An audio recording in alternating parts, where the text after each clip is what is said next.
FIR जब 2 महीने के बाद दर्ज हुआ तो पुलिस ने अपने मन से जितने भी अपराधी थे उनको बेल दे दिया, जो कि उनके अधिकार क्षेत्र में नहीं आता है। फिर चूंकि उनके खिलाफ परिवार ने पुलिस के ऊपर रिपोर्ट किया था, इसीलिए बदले की भावना से उन्हीं लोगों ने उसी पीड़िता के ऊपर फिर से ये दुराचार किया और पुलिस एक बार फिर से उनकी मदद करने में नाकामयाब रही।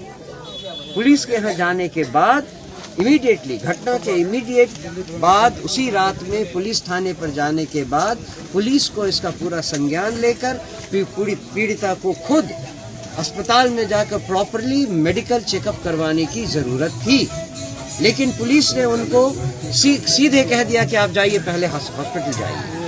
मुझे समझ में नहीं आता है कि प्रशासन क्या सोचता है, क्या समझता है और क्या जानता है। वो तो मूर्खों की तरह काम कर रहे हैं। उनके पास केवल एक अधिकार दे दिया गया है, एक बंदूक दे दिया गया है, एक थाना दे दिया गया है और उसके अलावा उनको कुछ समझ में नहीं आता कि उनकी जिम्मेदारी क्या है और किस मौके पर उनको किस तरह से जनता की मदद करनी चाहिए।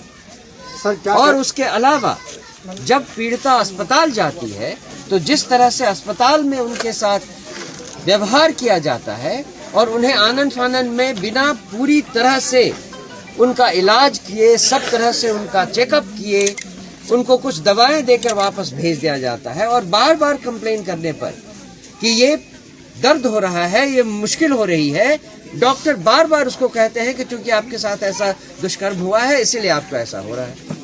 प्रॉपर चेकअप करने में कौन सी बड़ी बात थी? और अस्पताल पूरी तरह से, पूरी स्वास्थ्य व्यवस्था ये शो करता है, ये दिखाता है कि वो उतनी ही लापरवाह है जितनी कानून व्यवस्था है। और इससे ही पता चलता है कि आज जो सरकार बिहार में है उसको सरकार के काम से, लोगों की भलाई के काम से कोई मतलब नहीं। उनको केवल बड़े बड़े भाषण देना है, गलत सीधे बयान देना है। जमीन पर जो हो रहा है, लोग जैसे भुगत रहे हैं, जिस तरह की जिल्लत भरी जिंदगी जी रहे हैं, उससे उनको कोई मतलब नहीं।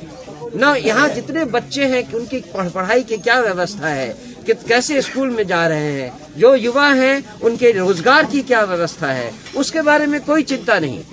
वो केवल बड़ी मुरेठा बांध के बड़ी बड़े वक्तव्य देने में वो अपना समय निकालते हैं। उनको ये नहीं मालूम कि उनका अपना प्रशासन कितना निकम्मा और कितना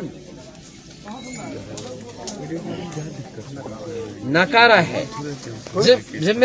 जिम्मेदारी का जो भावना होनी चाहिए किसी भी प्रशासन में, वो कहीं दिखाई नहीं देती, चाहे वो कानून व्यवस्था हो, चाहे स्वास्थ्य हो, चाहे नॉर्मल सामान्य व्यवस्था हो। सर, रेप किया दरिंदा के साथ क्या होने चाहिए? आप 28 वर्षीय महिला के साथ जो घटना घटी है